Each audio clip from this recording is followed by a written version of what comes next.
지금 극초음속 미사일을 가지고 있거나 개발하고 있는 데는 러시아, 중국, 이란, 북한, 그 다음에 미국은 아직 시험하고 있습니다. 소련에서 저걸 68년도부터 연구를 했어요. 러시아는 벌써 저 삼축체계를 극초음속으로 다 바꾼 거예요. 우크라이나가 이제 러시아 미사일을 어떻게 요격하느냐, 이스칸데르가 되면은 4%밖에 못 잡는다.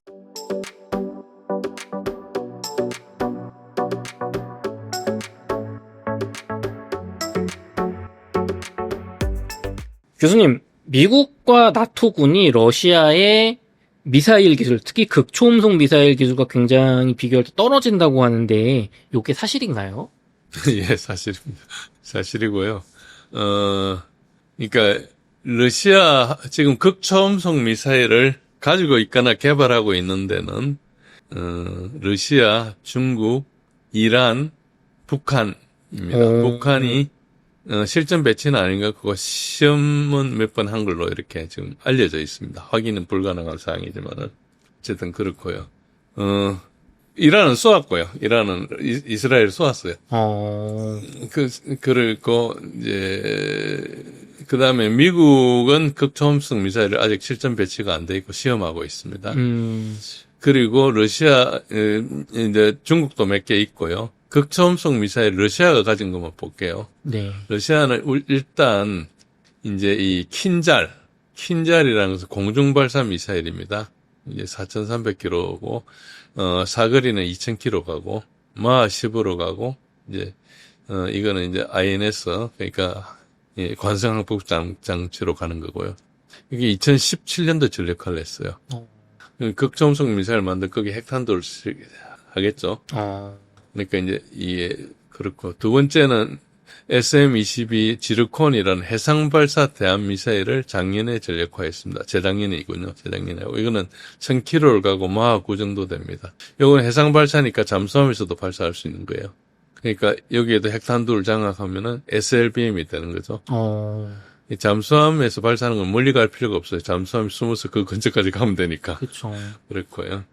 비행기도 폭격기를 타고 그 근처까지 가면 되니까 관계가 없고. 그 다음에 이제 ICBM이 있습니다. 이게 RS-28 사르맛이나 ICBM인데, ICBM이니까 날아가는데 이제 그게 많이 걸리니까 208톤이고, 이거는 이제 16개 탄두가 돼 있어가지고 그 안에 이제 머브라는 그 버스가 있고, 이제 버스에 머브를 이렇게 실어가지고 가는 건데, 어쨌든 이건 18,000km 가고, 이 밑으로도 갈 수 있기 때문에 이렇게 가면 35,000km도 간다. 와. 그러니까 이런 궤도가 아니고 궤도 밑으로 이렇게 비행하는 걸 INS하고 글로나스로 이렇게 가고 이걸 이제 항행 관성이라고 하는 것도 있는데 뭐 저렇게 가고 있고요. 속도는 지금 알려져 있지 않습니다. 아마 저게 속도가 한 15 이상 되지 않을까 싶은데 어쨌든 모르겠습니다. 속도는 알려져 있지 않습니다. 그리고 작년에 이제 오레스니 이걸 이제 시험 발사를 했죠. 네. 빈껍데기로 발사했는데 이건 IRBM이고 마하 10 이상으로 알려져 있고요. 저게 굉장히 위협적인 게 드네프로의 유스마시의 이제 그 미사일 공장에 떨어뜨리는데 아직까지 서방에서 위성 사진 하나 공개하지 않고 있거든요. 별거 없다 이런 이야기만 하고 있는데 그래서 저게 되게 심각한 걸로 받아들이고 있습니다. 안 그러면 공개를 할 건데. 그리고 이제 극초음속에 들어가는 이제 극초음속은 이제 글라이딩 비클이 있습니다. 그 이름이 아방가르드인데 저게 이제 ICBM에 이제 들어가는 거죠. 그래서 ICBM의 앞에 이제 멀버들이 있으면 멀버들을 이제 여러 개를 이제 담아가지고 이제 16개 같으면 16개를 이제 아방가드에 이제 담아가지고 가는 거죠. 그러면 이 아방가드가 이렇게 가면서, 네. 하니까 플라즈마 상태가 생기지 않습니까? 그게 이제 아방가드를 견디주는 거예요. 뒤에 있는 이제 탄두들은 별도로 이제 나중에 16개가 지가 알아서 이제 갈 건데, 상당히 고열을 견디주고, 이제 어느 시점에서 이제 떨어뜨리는 거거든요. 그럼 핵미사일을 하나 쏘면 한 16개가 중간에 이렇게 싹 커져서 떨어지는 거예요? 따로따로? 예, 처음부터 가는 게 아니고요. 내려가면서 굉장히 고열이 생기잖아요. 네. 특히 속도를 많이 냈을 때 고열이 이제 스크램제트 이런 걸 쓰면 굉장히 고열이 생기면은 네. 저게 엔진 만드는 것보다 이 소재 만드는 게 어려워요. 아, 이게 플라즈마 상태가 되거든요. 네. 그러니까 이제 이게 그걸 견뎌야 되는 그런 소재를 만드는 게 어렵고, 그래서 저게 이제 개발 시간이 걸리는 거예요. 저게 지금 아방가르드 HGV 그러니까 그 하이퍼소닉 글라이딩 비클 저 HGV라는 저게 그 자체가 그 2톤짜리예요. 아, 2톤짜리면은 뭐 여기 집에 여기 있는 물건 다 합쳐도 2톤 될까 말까 하잖아요. 네. 그 정도로 이제 무거운 그 안에 이제 싣고 가는 거예요. 그래서 저게 무거워야 될 이유가 있겠죠. 아, 그럼 극초음속 미사일은 워낙 속도가 빠르니까 열이 많이 발생해서 그거를 탄두를 보호해주는 그런 예. 소재나 그런 기술이 핵심인 거네요. 그렇습니다. 그래서 속도 내는 것도 기술이지만은 그것보다는 저게 앞에 저 글라이딩 비클이 더 기술일 거로 생각합니다. 그래 미국은 지금 다크 이글이라는 것을 이제 시험 발사를 2번 했습니다. 지금 새로 했는지 모르겠는데 저건 조금 몇 달 된 자료거든요. 어쨌든 2번 했었습니다. 아마 아직까지 2번 했을 거예요. 저는 육군과 해군이 공동으로 개발하고 있기 때문에 아직까지는 전력화되어 있지 않다고 보고요.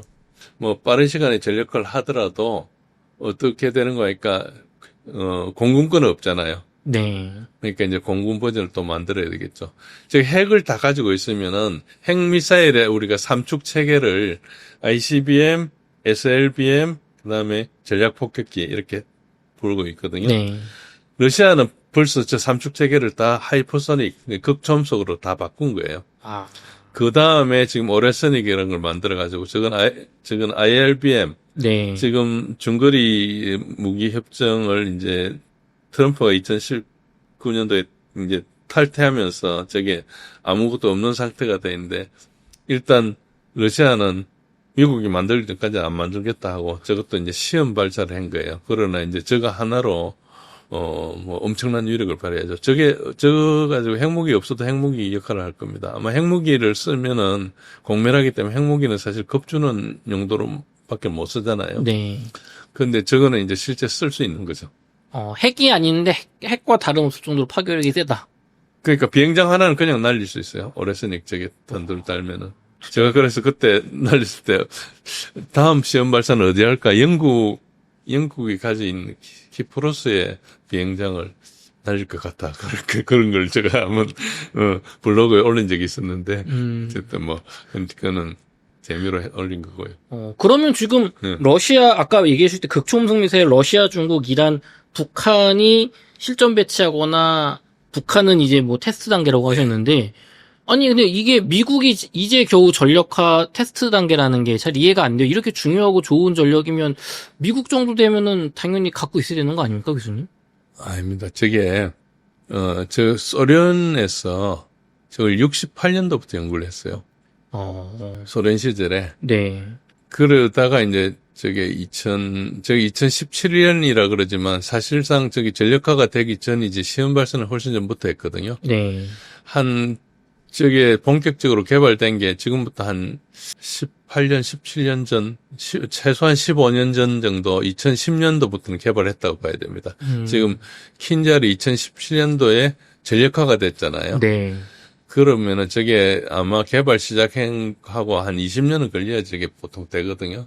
그러니까 그 옛날부터 생각했다가 소련이 망하면서 상당히 오래 좌초를 하다가 2000년대 이후부터 좀 이렇게 했다 이렇게 생각하시면 대충 맞을 겁니다. 저건 뭐 정확하게 문서가 없어서 알 수가 없는데요. 그럼 미국은 저런 극초음속 미사일을 뭐 등한시한 건지 아니면 뭐 기술이 없는 거지? 기술이 없는 거죠. 기술이 없는 거죠. 그러니까 저게 나오고 나서 그때부터 신경을 쓰기 시작했거든요. 그러니까 미국은 뭐 그 별로 이렇게 군사력에 크게 신경 안 쓰고 있다가 이제 탈냉전 이후에 일극 체제니까 약간 방심하고 뭐 이 나라 저 나라 가고 막 전쟁이나 하고 이렇게 있다가 이제 러시아가 저게 터진 거예요. 그러니까 이제 중국도 만들고 하니까 이제 벌써 지금은 미국의 기술 수준이나 인력 수준이 뭐 중국이나 러시아를 쫓아오려면 상당히 어렵습니다. 옛날에는 수준이 높았어요, 미국이. 예. 그런데 지금은 수준이 상당히 낮습니다.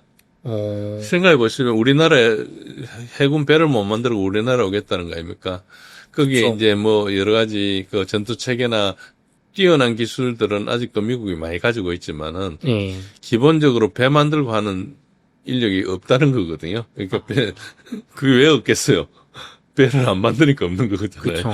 그러니까 뭐 군함 몇 개 만들어 가지고 유지가 안 되는 거죠. 그러니까 뭐 그냥 저렇게 해 나가는 거니까. 저번에 한 말씀드린 적도 있지만은 배 만드는 비용을 가격을 보면 러시아의 한 8배 됩니다. 미국이 거의. 그러니까 너무 그 미국이 둔중하고 네. 고비용으로 가고 있는 거죠. 그렇군요. 그러면은 교수님 이게 패트리어트 미사일처럼 미사일을 요격하는 시스템이 미국에 이제 우리나라에도 주한미군에도 있고 그럼 이런 극초음속 미사일을 요격하는 미사일 패트리어트 같은 미사일로 격추를 할 수가 있는 건가요? 언젠가는 할 수 있겠죠. 그건 지금은 안 됩니다.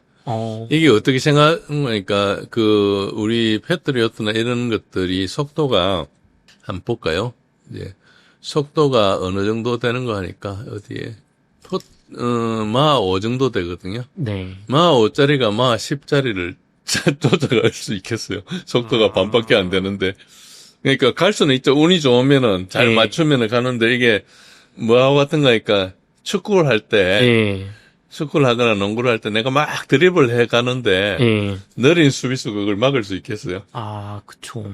속도가 느리면 안 되죠, 일단. 예, 속도로 잡히잖아요. 그러니까 이제 그거 똑같은 거예요. 이게 미사일이 극종 미사일 그냥 또 날아가면 그래도 뭐 할 수 있는데 이게 또 기동을 하거든요. 그러면 쫓아가는데 안 되는 거죠. 그래서 이제 그런 패트리어트나 뭐 사드는 마 8이니까 좀 낮지는 하지만은 이렇게 마 10 이상 가면은 거의 뭐 현재 체제로는 잡을 수 없습니다. 실제로 이란에서 미사일, 이란 이스라엘 사례에서 이 방공 미사일, 예. 이 극초음속 미사일을 잡지 못하는 그런 사례가 실제로 있었다고 하는데 이게 어떤 얘기인가요? 뭐 극초음속 미사일로 뭐 들으면은 이게 이제 방공 체제의 근본적인 문제가 있습니다. 이란의 이스라엘 공격 사례를 보면은 이게 그 이스라엘이 적을 막을 때는 거의 미국에 가지고 있는 체계나 미국 기술로 만든 체계로 대응했거든요. 네. 아이언돔이 있고 아이언돔은 뭐 이스라엘 기술로 만들죠. 저건 소규모 조그만 그 소형 포탄이나 로켓을 막는 거고 패트리어트나 사드나 우리나라에 있는 사드 같은 경우는 이스라엘에 있죠.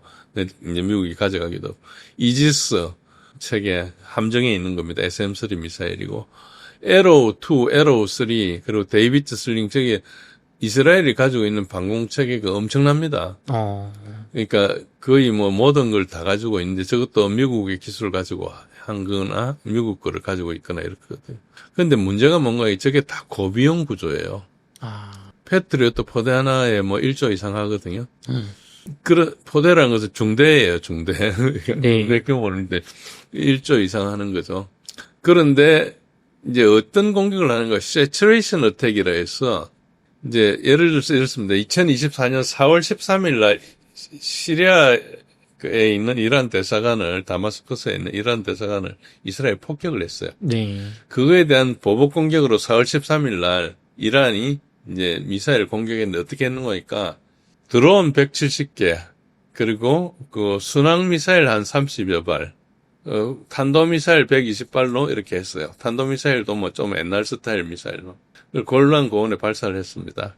그게 한 1000km에서 1500km 정도 되는 거리에 떨어져 있거든요. 네. 거기서 이제 발사를 했어요. 그래가지고 에로3나 데이비슬링이나 아이언돔으로 하고 영국, 미국 이런 데서 놓아서 이제 대응도 하고 프랑스 요르단 공군도 대응해가지고 대체로 성공적으로 요격을 했어요. 근데 저게 지금 쏘은 게 일단 320발 쏘은 거잖아요. 네. 320발 쏘려면은 한 발에 하나씩 맞추면 320발의 요격체계가 들어가야 되겠고 좀 한 발에 2개씩 들어갔으면 640발을 썼을 거 아닙니까? 그쵸. 그럼 패트리어트 640발을 썼다면 패트리어트 다른 거 쓰겠지만은 그 금방 동났을 거예요, 미사일. 그거 생산하는데 한 3, 4년 걸릴걸요? 그 정도 규모를 쓰려면. 근데 이제 넉 달 있다가 6달 있다가 10월 1일 날 이스마일 하니에를 테란에 있는 그 숙소에 있는 사람을 이스라엘 저격을 했어요. 그것에 대한 보복 공격으로 다시 또 쏘았거든요. 네. 그 최소 200발의 미사일을 두 번에 나눠 쐈어요. 극초음속 미사일이 그때 포함됐다고 알려져 있습니다. 그런데 네바팀 공군기지에 이제 20발에서 32발, 제가 볼 땐 30발 정도 탄착했는데, 다른 곳은 공개를 안 했어요. 저거만 이제 위성 사진이 공개가 됐는데, 어쨌든, 두 차례에 걸쳐 최소 520발을 쏘았잖아요. 만약에 저걸 요격했다면 미사일 1000발 이상이 소요가 됐겠죠. 네. 비용이 감당 불가하고, 돈도 돈이지만은, 뭐 수십조 이상 들었을 거예요. 그것도 돈이지만 미사일 보충이 불가한 겁니다, 저게. 아. 그러니까 이제, 이게 세츄레이션 어택이라 해가지고, 막, 가짜금 먹은 잔뜩 날리고 하면은, 네. 일단, 쏘아야 되잖아요. 일단 막아야 되니까. 그쵸. 그러고 이제 진짜 중요한 걸 그냥 빈틈에 쏘아버리는 거죠. 아, 그럼 뭐, 이걸 세츄레이션 어택이라 그래. 아. 그러니까 이게, 이 방공망은 이런 약점이 항상 있습니다. 이게 체계적인 약점이에요. 그래서 이제 이게 너무 고가니까 요게 지금 네바틴 공군기지에 이제 그 다음 날 이렇게 사진 찍은 거거든요. 요 이제 화살표 있는 게 이제 탄착 지점입니다. 그럼 요격을 못 시키고 맞은 거예요, 저기가? 요격 안 했으니까 떨어지겠죠. 아. 요격했으면 중간에 다른데 어디 떨어졌겠죠. 여기 안 떨어지고. 그죠? 그러니까 이제 보시면은 하나, 둘, 요것만 이렇게 폭발했는지 어쨌든지 모르겠습니다. 하얀 거하고 검은 게, 노란 게 좀 다른데 어쨌든 이렇습니다. 그리고 요 자세히 보면 이게 이렇다 하지만은 나중에 이제 보니까 이게 이제 이건 제법 고급 경락고인데 네. 강화된 뭐 콘크리트 이런 걸로 만든 것 같아요. 여기 터져 있고 이런 데 터져 있고 이런 데 터져 있는 걸 봐서 어쨌든 망을 뚫은 거 아닙니까? 네. 그리고 여기뿐만 아니고 다른 데도 폭파해 던졌거든요. 네. 5군데인가 6군데인가 보냈는데 지금 한 군데만 사진이 나왔어요. 어. 그리고 이것도 뭐 그다지 명중률이 나쁜 게 아니라고 그럽니다.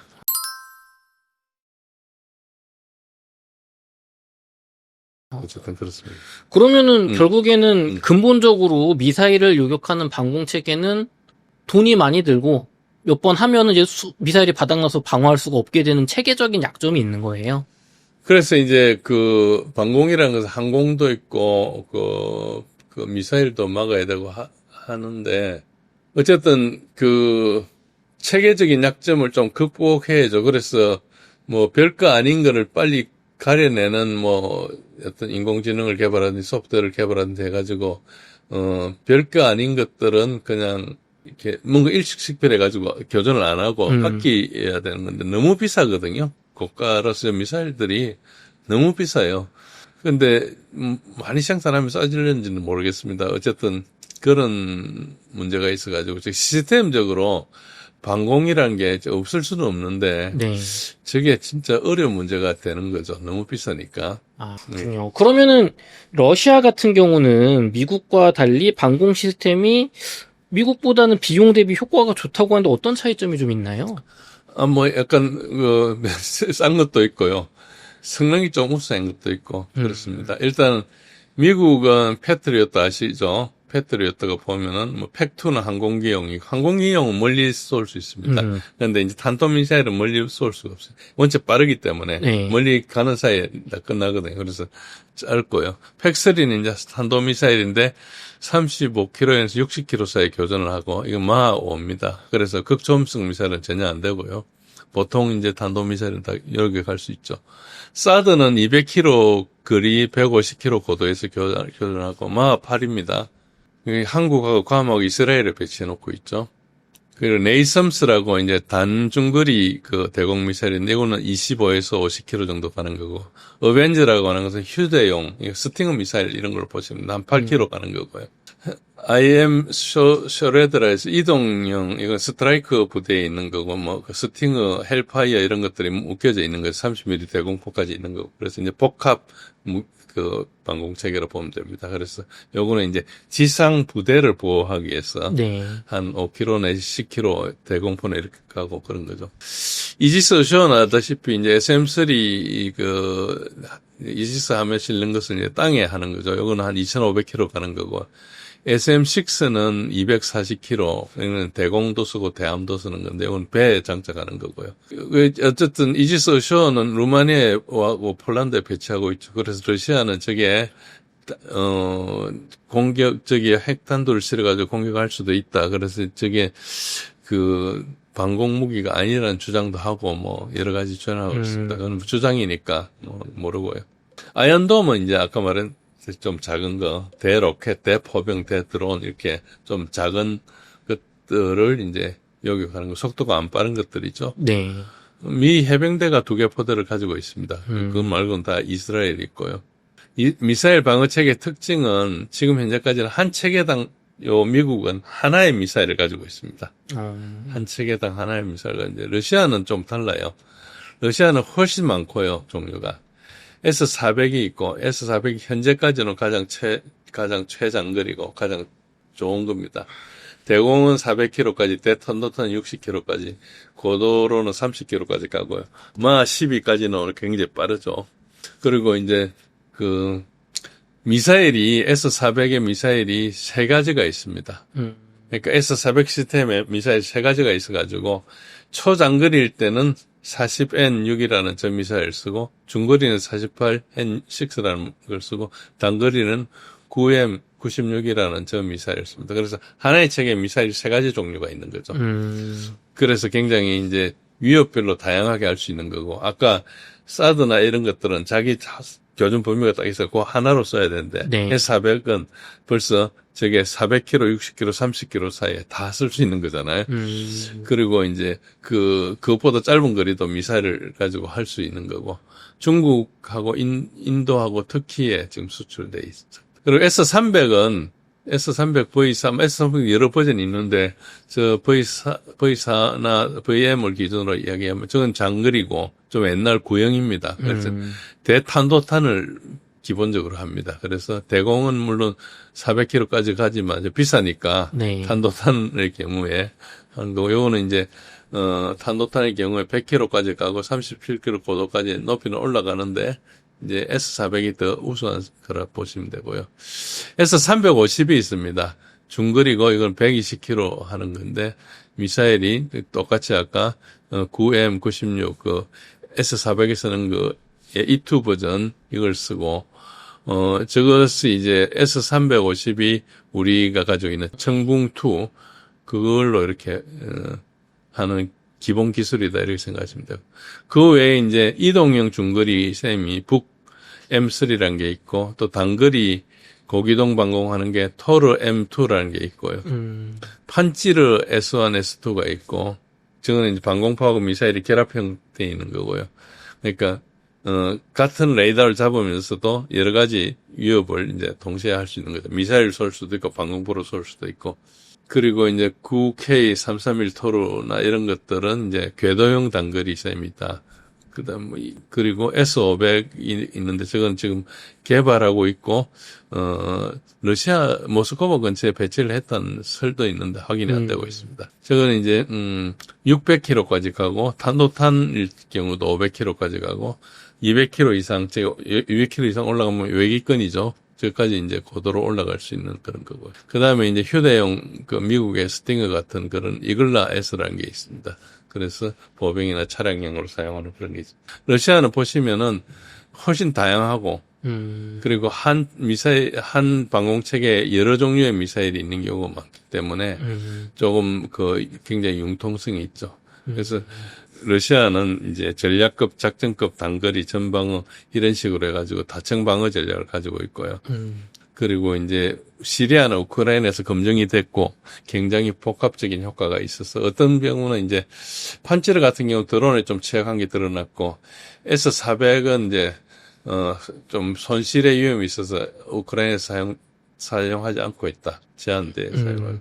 저게 아까 우리 T-14 아르마트를 안 쓰는 것 똑같습니다. 저게 비싸서 안 쓰는 거예요. 아, 비싸니까. 그러니까 별로 그런 큰 위협이 없는 거예요. 그러니까 탄도탄 같이 뭐 굉장히 큰 미사일 날라올 때 쓰려고 안 쓰는 거예요. 그러니까 제가 계속 이야기했지만 전력을 아껴두고 있다는 게 최고급 전력을 안 쓰고 있거든요. 그래서 이제 이건 보시려면 장거리를 우리가 미국과하고 러시아과하고 이렇게 비교해 보면은 뭐 이게 표를 나중에 시청자 여러분들이 하면 이게 정지해서 이렇게 잡아놓고 보시면 될 겁니다. 아마 지금 설명을 대충 하겠습니다. 설명이 길어져서. 사거리는 이제 뭐 이게 패트리어트, 사드, 이지스 이런 것들이 쭉 전개돼 있고요. 그 러시아의 S400, S500, S300 V4 이런 게 이제 초장거리인데 대략 사거리는 이지스 쇼가 제일 길죠. 그렇고 이제 사드보다는 S400, S500이 이제 훨씬 길다. 뭐 이렇게 보시면 되고 표적에 대해서는 뭐 일단 러시아는 극초음속 위협을 막을 수 있는 거예요. 저게 막 마 12 나가는 거 있잖아요. 네. 마 10이 나가는 것은 마 10짜리를 그래도 막을 확률이 좀 높죠. 그쵸. 마 5나 마 8 정도는 쉽게 막을 거고. 네. 그러니까 극초음속 미사일을 막을 수 있는 게 러시아에는 있어요. 어쨌든 뭐 제한적이긴 하겠지만은. 그리고 이동성 뭐 이런 것도 이제 표시돼 있고 속도에 대해서 이제 S400의 40N6 가장 초장거리는 마 12를 넘어간다. 지금 그런데 미국이 가진 건 사드가 마 8을 좀 넘어가기 때문에 속도 차이가 좀 있죠. 그리고 이제 뭐 실전에 사용한 것은 패트리어트는 여러 군데 사용했고요. 러시아는 시리아에서 제한된 사용을 한 적이 있고, 어쨌든 지금 미국은 극소음속이 대응이 제한되고, 러시아의 이 장거리 미사일은 이게 시드 디드가 뭔가일까? Suppression of Enemy Air Defense면 즉 방공 체계를 이제 제압하는 거예요. 네. D는 이제 Destruction이고 방공 체계를 이제 파괴하는 건데 이걸 어떻게 하는 거니까 방공 체계는 항상 레이더를 이렇게 쏘거든요. 레이더 전파를 따라가 가지고 쏘는 이 대방사 미사일이라는 게 있어요. 함이라 그러는데 네. 그것이 이제 러시아가 좀 취약하다. S400, S500 이런 게 취약하다. 요건 좀 밝혀졌고요. 그러니까 둘 다 좀 약점이 있는데 가장 큰 건 이 극초음속 대응이 좀 제한된다는 거고 이것도 또 다른 나라에서 부수기가 좀 쉽다 이런 점이 있고 그렇습니다. 그래서 뭐 비슷하다고 볼 수 있고요. 중거리는 네이삼스나 SM6 같은 거 하고 러시아에는 S350 북 우리가 이제 요걸로 쭉 보시면 되고요. 이런 것들은 대략 뭐 그냥 보시면 되고요. 어쨌든 핵심적인 차이는 서방 레이섬은 이제 전체적으로 서방 레이더하고 네트워크가 돼 있고 AIM 120이라는 이제 장거리 공대공 미사일을 이제 사용한다 이런 기본적인 그런 게 있고요. 그리고 이제 북 M3는 이제 그 육군 통합 기동성은 높지만 미국 체계하고 좀 연결이 안 되는 이런 게 있습니다. 그래서 이걸 또 팔거든요. 네. 수출도 하고 하니까 이제 그 수입할 때 생각해야 될 거고. 단거리는 뭐 크게 뭐 비교할 거 없습니다. 근데 러시아가 굉장히 다양하게 있다. 다양하게 있다는 겁니다. 그래서 이런 것들 이제 드론 같은 거 처리하는 게 잘하는 거죠. 그래서 미국이 약간 좀 전체적으로 보면 방공이 뭐 아까 했지만은 장단점이 있지만 전반적으로 러시아가 좀 우세하다고 볼 수 있어요. 대탄도탄만 가지고 이렇게 따져보면 이제 이런 것들이 있는데 일단 S500이 엄청 좋은 걸 주장하고 있는데 아직 입증이 안 됐죠. 러시아에서 뭐 주장하면은 서방에서 입증 안 됐다 그래요. 팔아먹어야 되는데 저게 입증되면 되겠어요. 그래서 이제 그런 게 되고요. 일단은 S500은 모스크바에만 있다고 뭐 이렇게 알려져 있습니다. 개발됐는지 안 됐는지도 잘 모릅니다.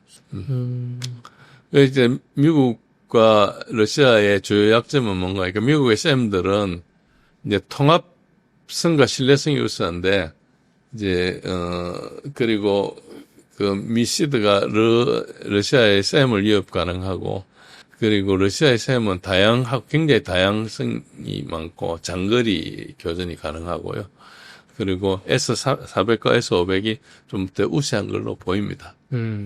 그리고 이제 이거는 우크라이나 상황입니다. 우크라이나가 이제 러시아 미사일을 어떻게 요격하느냐 이런 것인데, 이게 독일의 킬 연구소에서 얘기했는데, 구형 칼리브 아음속 미사일은 50% 잡을 수 있는데, 현대식 아음속 미사일은 22%고, 이스칸데르가 되면은 4%밖에 못 잡는다. 그리고 S300, S400은 초장거리 이런 것들은 셈이 0.6%가 잡는다. 그리고 이제 KH-22 초음속 대함 미사일은 거의 뭐 0.5% 이런 거 오래 신익은 방어 불가능하고 뭐 어쨌든 우크라이나가 잘 잡는다 주장하고 있는데 대부분 이 숫자를 패트리 포대에 있는 32개 미사일 모두 발사해야지 한 번 기회가 있다 이런 뜻이라는 이야기도 있고 그렇습니다.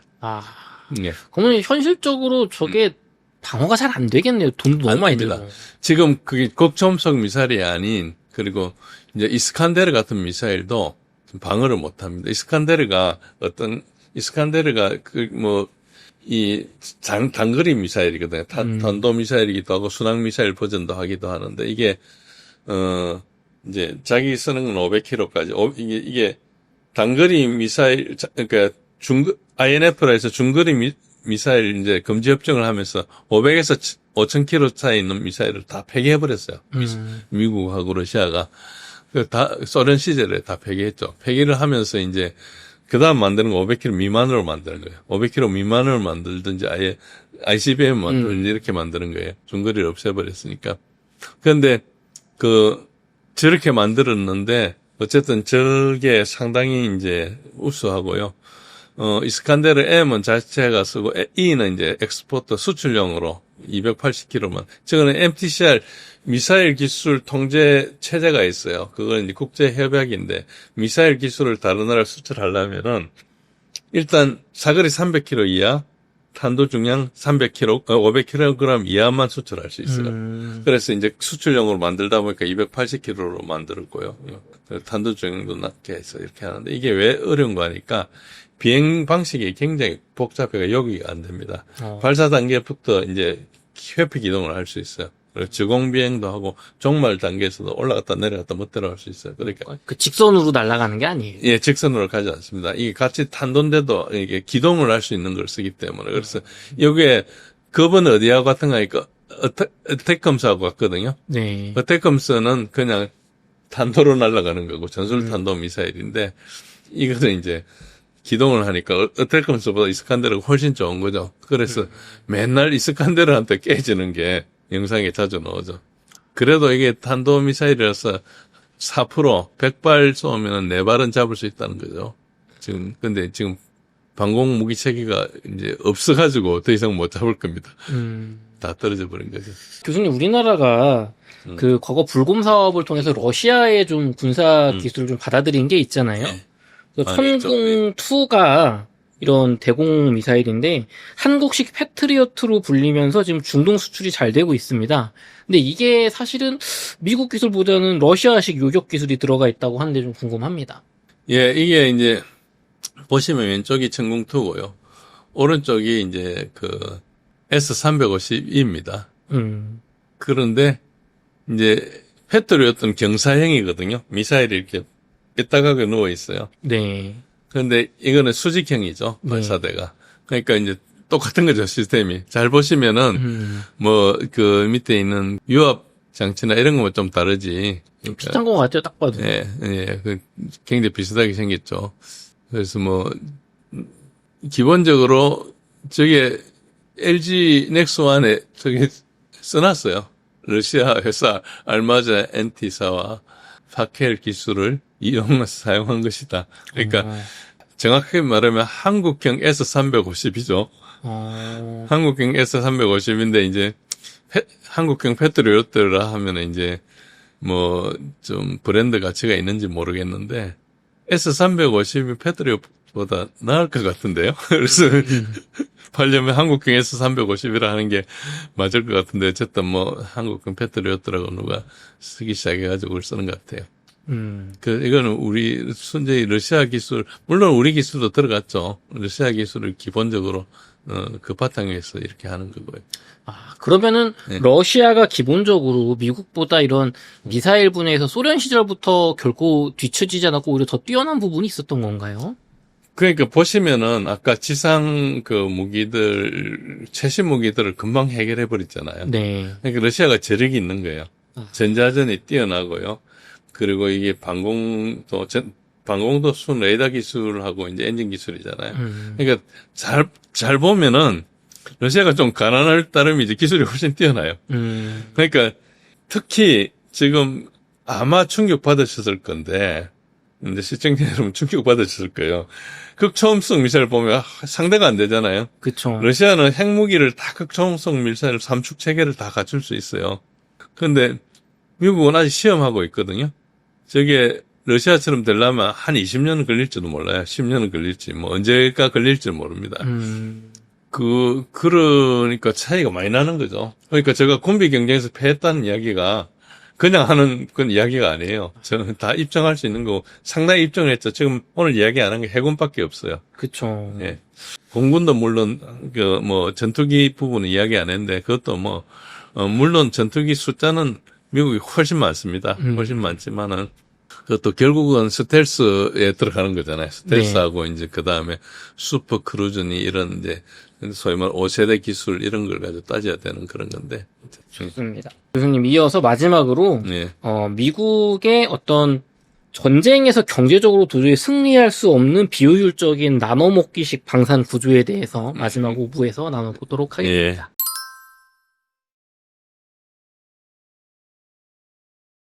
교수님, 미국과 서방의 무기는 매우 비싼 게 특징이에요. 특히 지금 독일 전차 한 대가 비행기 값이다 난린데, 우리나라 무기가 인기인 거는 성능도 준수한데 가격이 저렴해서 그렇잖아요. 예. 근데 2차 세계대전 때만 해도 미국은 정말 붕어빵 찍어내듯이 군함, 비행기, 그렇죠. 포탄 저렴하게 고성능으로 만들던 나라잖아요. 근데 뭐가 지금 문제인 거예요, 도대체? 예. 일단 미국의 군사력이 지금 현재 고비용 저효율 비용 구조로 돼 있는데, 지금 말씀하신 대로 2차 대전 때는 미국의 산업 능력이 탁월했죠. 근데 지금 미국은 산업 능력이 쇠퇴해 있잖아요. 네. 제대로 만드는 게 없잖아요. 미국 기업은 우수해요. 근데 공장을 뜯어가 다 해외로 옮겼기 때문에 미국 기업은 여러 가지 가지고 있지만 그거를 이제 기술을 구현하는 네. 엔지니어들이나 근로자들은 미국에 없거든요. 네. 그러니까 미국에서 할 수 있는 게 별로 없죠. 사실은 군산 북합체 부패 구조가 또 하나의 문제를 일으켰어요. 사실 월남전 때부터 네. 굉장히 문제가 많았었거든요. 미국의 이제 방위 산업이 낮은 원인은 이제 일단 첫 번째는 독과점 구조입니다. 그래서 조금 이따가 조금 더 자세히 설명드리겠지만 유럽의 재래식 건축 협정 이후에 이제 서방의 방산 시장이 사실상 미국이 독점하게 됐어요. 네. 그리고 이제 경쟁 구조가 상실되고 그래서 고비용이 됐는데 제가 지난번에도 한 말씀드린 적이 있는데 미국의 핵잠수함 네베스키하고 미국의 콜롬비아급 저게 아직도 건조 중인데 비용 차이가 나지만은 어쨌든 저게 거의 한 8배 이상 차이 난다고 보면 됩니다. 동급을 만드는데. 저 두 가격은 3,600억은 2012년 가격이니까 저게 그 사이 인플레가 많이 됐으니까 조 단위까지 넘어온다 치면 어쨌든 그 정도 차이. 우리나라도 그렇게 싼 건 아닙니다. 싼 건 아닌데 그래도 우리는 한 1조 원 좀 더 나가든지 그렇겠죠. 물가가 올라서 좀 더 나가겠죠. 근데 중국과 러시아는 이제 저렴한 생산비하고 방산업체의 지배 구조 등이 이제 가격 구조 결정 요인 차이가 있고요. 방산업체 미국은 부패 구조가 있고요. 조금 있다고 설명해드리겠습니다. 미국은 너무 국방 예산을 낭비했다 이렇게 보고 특히 그 중에서 전쟁을 많이 수행했고 전쟁을 수행했으니까 전쟁한다고 많이 전비를 날렸겠죠. 아프간 철수하면서 그 무기를 다 날리고 온 거잖아요. 그런 거 돈 쓰고 다 날린 거죠. 그러니까 이제 남아있는 게 별로 없는 거죠. 해외에 또 군사 기지를 유지하니까 이게 돈 들어가고 천문학적인 비용이 들어가죠.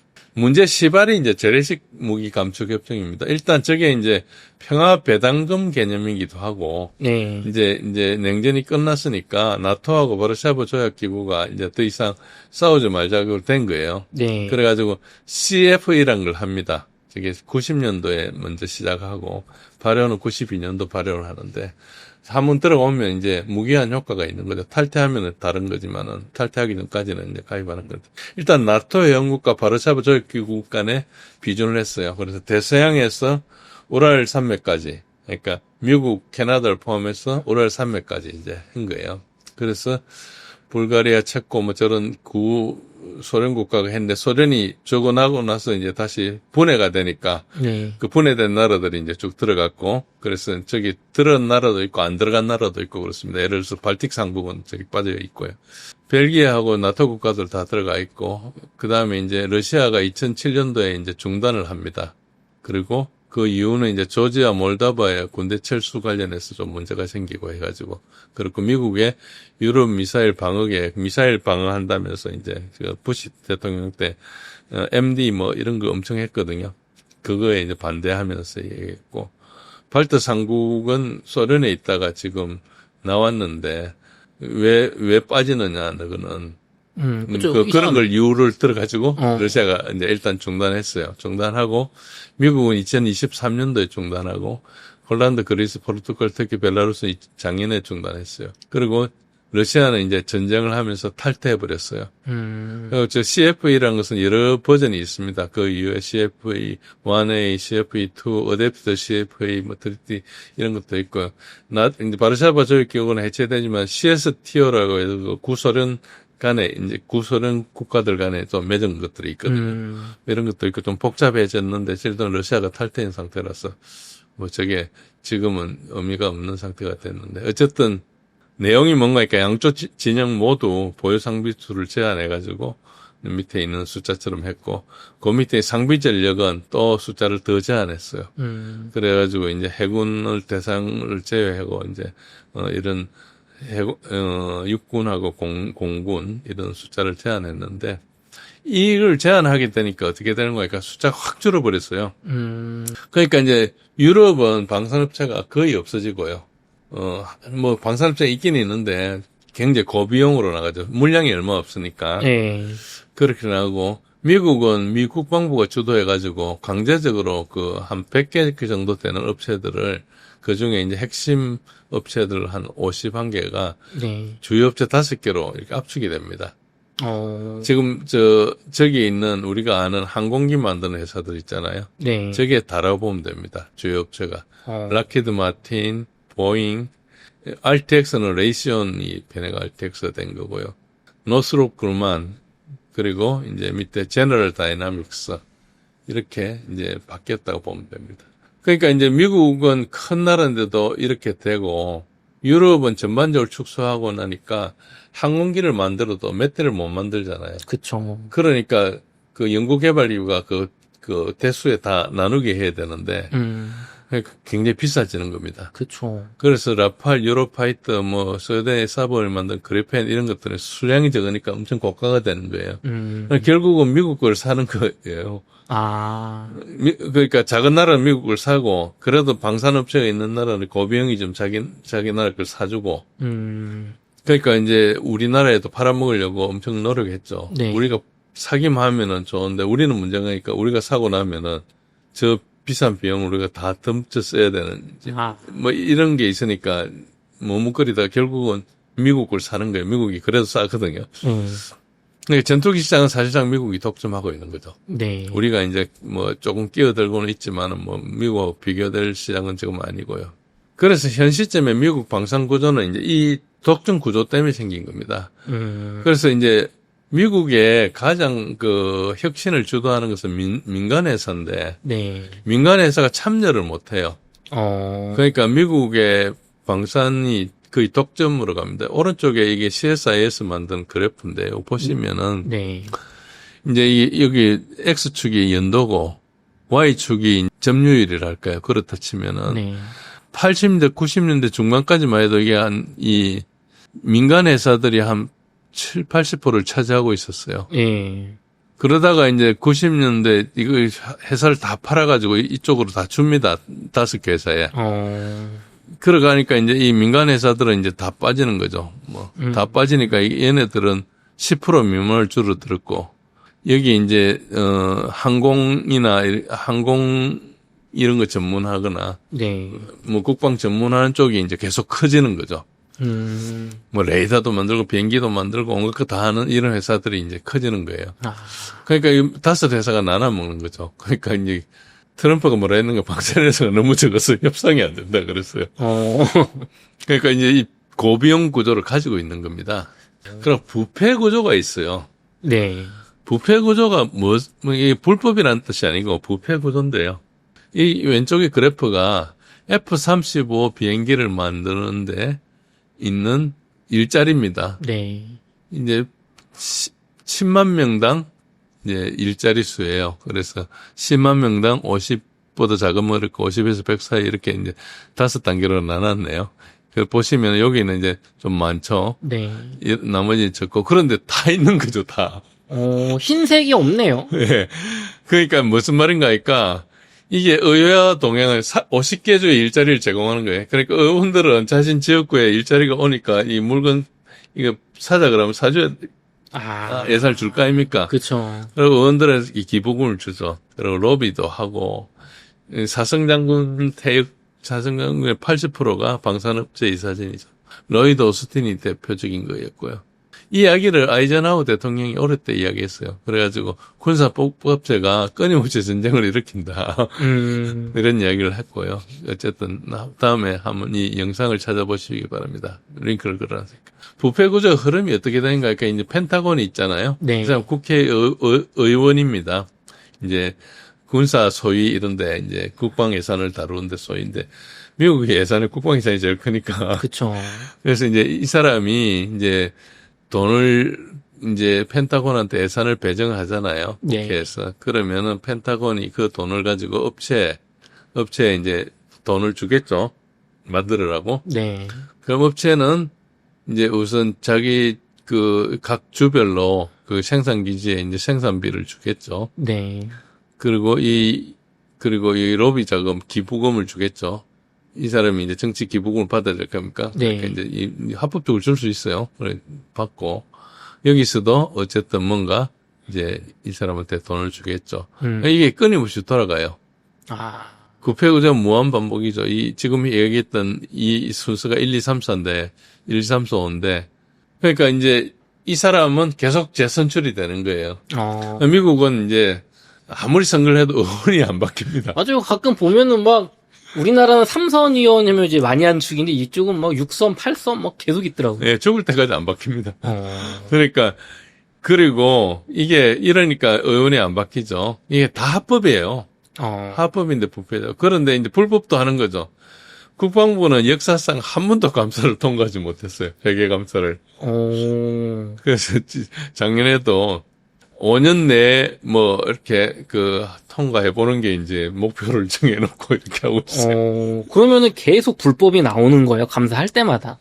그러니까 뭐 엄청 고비용이고 관리가 안 되고 막 통제불능 상태로 가고 있고 뭐 이렇겠죠. 지금 일론 머스크가 들어가지고 그런 거 다 정리하고 있지 않습니까? 네. 뭐 소셜 시큐리티 그러니까 뭐 연금 비슷한 게 나가는 거 보니까 뭐 150살짜리도 나가고 뭐 그런 게 그쵸, 그런 뉴스 있었죠. 그러니까 이제 이렇게 이제 소위 부패가 많은 겁니다. 이 사람은 이제 그 전에 제임스 매티스라고 트럼프 1기 때 장관했던 사람인데 제너럴 다이맥스에 있다가 이제 갔죠. 이 5개사가 이제 갖고 여기 보면 펜타곤이 있고요. 네. 여기 펜타곤 시티가 있습니다. 네. 이 지하철 타고 같은 역인데요. 여역 다음 역이 펜타곤역인데 어쨌든 여기가 전부 다 방산업체가 있어요. 여기에 전부 다 퇴역 장군들이 여기 있거든요. 그러니까 퇴역 사성 장군의 80%가 여기 있으니까 현역 때는 사성 장군이 한국에도 가 있고 유럽에도 가 있고 한데 대학하고는 여기 다 모여 있어요. 그러니까 여기 전부 다 자기 부하들한테 뭔가 이렇게 이야기를 할 거 아닙니까? 그러니까 이제 회전문이라고 이야기가 나오죠. 이게 이제 뭐 엄청 부정이 있거나 게 아니고 이게 다 허용되니까. 지금은 이제 변화의 조짐이 있습니다. 여기 보시면은 이 5개가 있고 여기 조금씩 이제 팔란티어부터 조금씩 생기기 시작했어요. 조금씩 생기다가 이제 지금은 상당히 많이 와가지고 이걸 뭐라고 하는 거니까 이게 이제 제 마지막 저녁이었고 지금은 이제 첫 번째 아침이다. 그 사이에 이제 금식하고 있다가 간다. 그래서 이제 업체가 좀 들어갈 만하다 이런 이야기를 하고 있어. 팔란티어가 중요하고요. 팔란티어가 중요하고 안도릴이라는 여기서 이제 제조 혁신을 하고 있어요. 여기서 막 값싸게 많이 만드는 걸 하고 있고. 그런데 지금 현재로는 미국의 가장 중요한 것은 국가 방위 산업 전략서를 이제 2024년 1월에 작년 1월에 만들었는데요. 네. 기본적으로 이제 저 전략서가 어느 정도 위치가 있는 거니까 굉장히 높은 위치에 있어 문서상에서 그 국가 안보 전략, 국가 군사 전략 그 밑에 이제 핵 태세 뭐 이런 거 그리고 미사일 방어 태세 그다음에 국가 방위 산업 전략서예요. 그런데 태세 보고서가 달리 저건 전략서거든요. 네. 그래서 이제 상당히 높은 데 있죠. 그래서 지금 현재 저게 가장 큰 문제다 이렇게 보시면 되고요. 그렇지만 이걸 만들어도 고비용 구조의 전 근본적 문제가 상존하고 있고 부패 구조의 해결 과제가 존재하고 있어요. 저게 불법이 아니기 때문에 그리고 의회가 힘을 가진 정치 구조에서는 부패 문제 해결은 거의 불가능합니다. 그래서 우리가 의원 내각제 하자고 막 그러잖아요. 네. 유럽은 전부 의원 내각제입니다. 유럽은 민주주의가 아니고 귀족 정치거든요.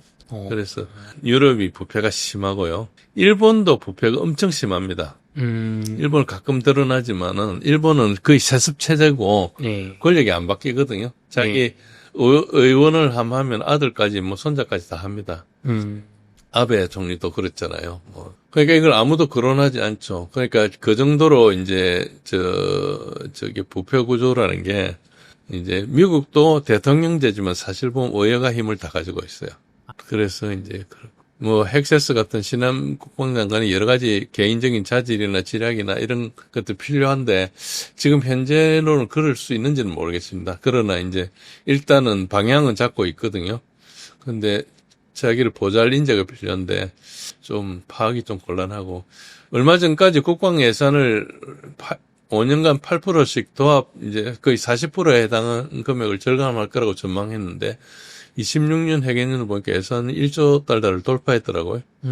그래서 저게 지금 혁신하려는 건지 아닌지 잘 모르겠어요. 트럼프 정부에서 지금 요 미국의 망가져버린 국방 산업 체제를 문제를 인식하고는 있는 건가요? 있죠. 아, 이게 문제다라는 걸 알고 이 사람들은 미국도 다 알고 있어요. 저거는 미국 내에 다 알고 있는 사실이에요. 그런데 아무도 안 움직이죠. 이게 왜 불법이 아니거든요. 우리나라도 지금 국민연금이 저출산 때문에 지금 문제가 있고 무너지는데 개혁이 안 되잖아요. 아니 그거는 벌써 30년 전부터 알았잖아요. 예. 30년 전에 문제를 해결하기 시작했어야죠. 그때 전부 다 이거 뭐 내 문제 아니니까 다 미뤘던 거잖아. 그럼 미국도 마찬가지로 지금 다 문제를 알고는 있는데 계속 미루고 그냥. 그 모든 문제가 그렇죠. 네. 지금 아까 제가 많은 말씀을 드렸지만은 군비 경쟁에서 철저히 패배했거든요. 네. 그런데 아무도 그런 이야기 하는 사람이 없어요. 그쵸. 교수님이 이런 얘기 하면 이상한 사람 소리 들을 정도로. 우리나라는 더 그렇죠. 저는 이제 군사력을 보니까 이제 이 미국이 완전히 형편없구나. 그렇게 이제 판단해서 이제 따지는 거고요. 네. 어쨌든 기본적으로 갈 방향은 뻔해요. 민간 분야의 창의력을 방산에 적용하면 돼요. 그러려면 일단은 기본적으로 5개 회사를 다 깨부숴야 돼요. 그거를 독점금지법이나 이런 데를 써가지고 지금 독과점 하고 있기 때문에 깨부숴야 돼. 깨부숴가지고 그 본래 5개 회사가 100개로 돌아가든지 뭐 이런 식으로 나누지 않으면은 해결이 안 되는 그런 구조라고 보면 됩니다. 그래서 이게 방산 분야에 지금 현재 미국 인재가 없어요. 몇몇 설계는 하고 하지만은 그리고 뭐 다파 같은데 좀 창의적인 것도 하기는 하고 하지만은 그거는 이제 기본적으로 기업들이 해야 될 사항이거든요. 그런데 이제 그걸 아웃소싱으로 하고 있죠. 맞아요. 실제로 그 보잉사가 망할 것 같아서 미국 훈련기 사업을 몰아줬는데 기술이 없어가지고 그걸 제대로 못 만드니까 야 이거 한국에 T-50 사오는 게 낫겠다는 얘기가 나올 정도라고 하니까요. 사실 그랬어야죠. 그것도 트럼프 때문에 밀어준 거잖아요. 지금도 트럼프가 F-47을 보잉이 밀어줬잖아요. 네. 그 유대인들하고 관계 있는데요, 거기가. 그래서 뭐 그것도 뭐 합법적이니까 했지만은 사실 우리 같으면은 그렇게 하면 그 탄핵해야 될 수도 있는 거예요. 왜 저거 물어주냐? 공개 경쟁하고 점수 따가지고 점수로 해야지 이렇게 이야기할 수 있는 것들은 미국도 저게 되게 흐느적거려요. 그러면은 미국이 사실 민간 기업에서는 세계 최고잖아요. 기업은 최고죠. 돈도 잘 벌고 뭐 창의력 뛰어나고 뭐 AI 혁명. 근데 그런 미국 기업의 엄청난 능력이 방위 산업에 전혀 들어갈 수가 없는 상황이라는 말이죠. 지금 현재 그렇죠. 저걸 또 미국 국방부가 해가지고 저렇게 해놨기 때문에 미국 국방부가 나서서 다시 바꿔야죠. 어떻게 하겠어요. 지금 이렇게 회사 안 깨부수면은 물건 안 준다고 이야기해야죠. 저게 너무 오래돼가지고 쉽지 않습니다. 그러니까 이제 미국이 일단 고비용으로 가잖아요. 네. 그럼 한국 같은 데서는 미국하고 비교하면은 그래도 싸니까 좀 쉬워요. 네. 그럼 우리나라는 물량이 좀 있는데, 근데 앞으로 인구도 줄고 하면은 군도 좀 줄 거니까 물량이 좀 줄어들 가능성도 있죠. 그래서 우리는 어쨌든 지금 러우전 하면서 약간 가성비로 어필을 했기 때문에 시장이 좀 있는 상태거든요. 네. 그래도 그게 우리가 브랜드 가치가 있거나 이렇게 않기 때문에 아직 싸워야 될 게 되게 많습니다. 어쨌든 그렇고. 어쨌든 미국 거를 이야기하려면은 규제를 혁파해야 되고, 머스크 그쪽에 도움이 필요할 거예요. 아마 신임 장관 혼자 하기는 좀 힘들 거예요. 그러니까 이 사람 소령 출신인데 장군들 보고 이래라 저래라 해야 되잖아요. 네. 그러니까 이제 그 밑에 자기가 일을 해줄 사람이 필요하죠.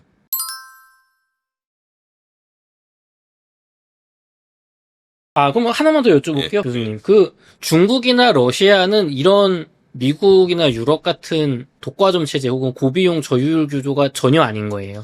그러니까 중국하고 러시아는 다 국가가 관리하거든요. 네. 그 업체들을. 그래서 이제 창의적이거나 이런 것보다는 이제 국가가 그걸 굉장히 중요시해가지고 관리를 하고요. 중국 같은 경우도 저게 문제가 많았는데 90년대에 한번 개혁을 합니다. 그래서 과거에는 어떻게 했는가 하니까 이제 중간에 한 사람이 있어가지고 만드는 업체하고 그 만드는 물건을 쓰는 소요군이 있으면은 이 사람이 정해가지고 만들어가지고 주고 그랬어요. 근데 이제 중간에 그게 빠지고 서로 간에 이제 이야기를 하는 거죠. 그래서 이제 많이 개혁이 됐고 문제는 중국은 제조업 베이스가 원체 좋기 때문에 그래서 이제 스템 출신 엔지니어들, 사이언티스트들 이런 출신들을 굉장히 많잖아요. 그러니까 이제 그게 이제 큰 힘이 되죠.